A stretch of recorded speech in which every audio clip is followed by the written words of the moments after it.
qual é a estrutura mínima de uma análise ergonômica do trabalho? Essa é uma dúvida de vários ergonomistas. Apesar da gente conversar por aí e ouvir vários colegas dizendo que não existe isso de roteiro, na verdade isso é um engano, porque existe sim.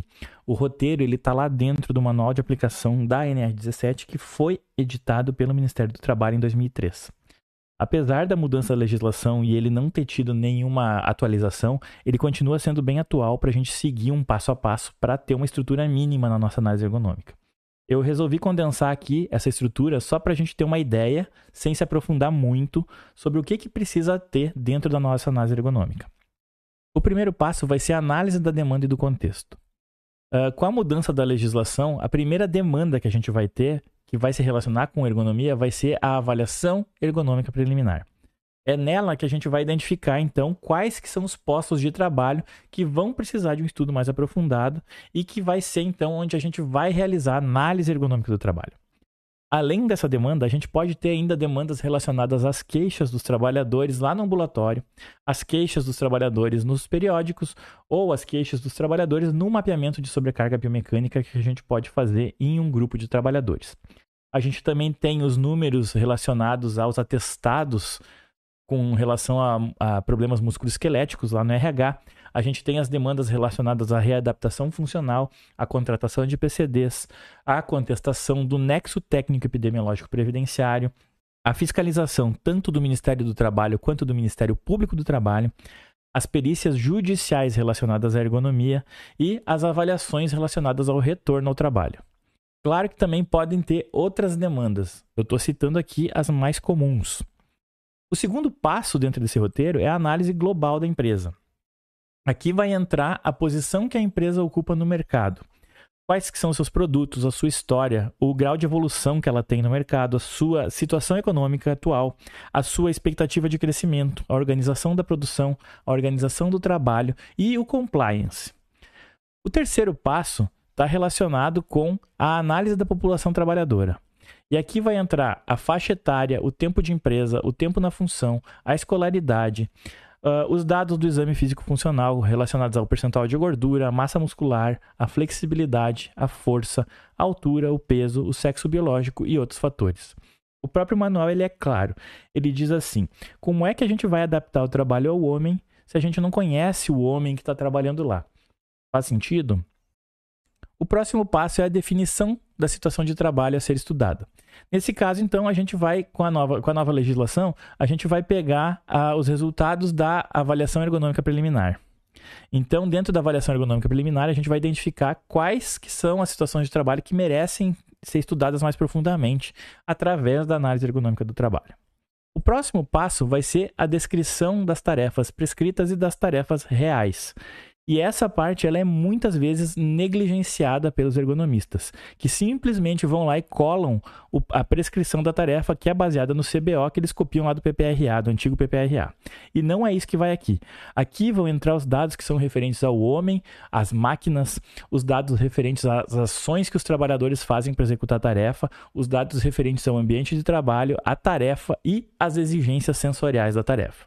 Dá um print aqui para guardar isso aqui. O próximo passo é o pré-diagnóstico.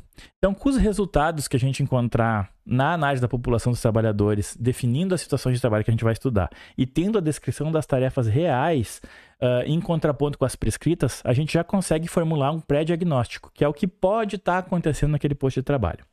A partir dele, então, a gente vai iniciar a observação sistemática da atividade, onde a gente vai fazer, então, a cronoanálise da tarefa, a gente vai descrever os movimentos possíveis que existam sobre cargas biomecânicas e vai descrever também o mobiliário e os meios disponíveis para a realização daquela tarefa.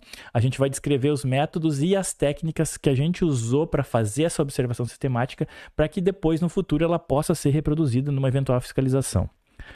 Com tudo isso, a gente vai ter um diagnóstico.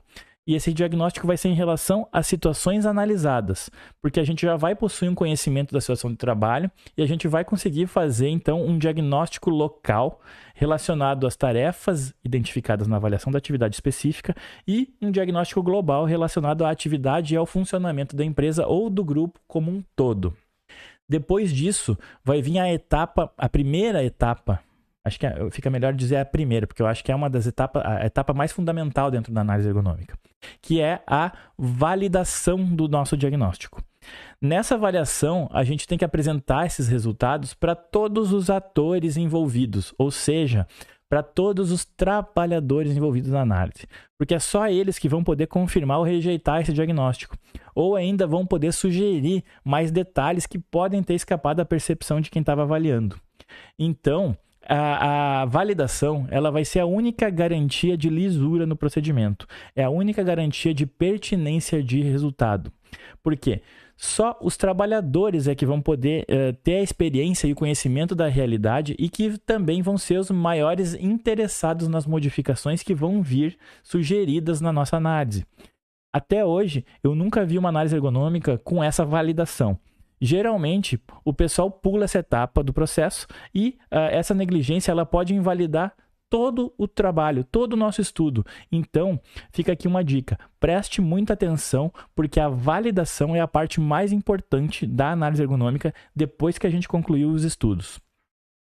A próxima fase vai ser a fase de projeto ou alteração no posto de trabalho.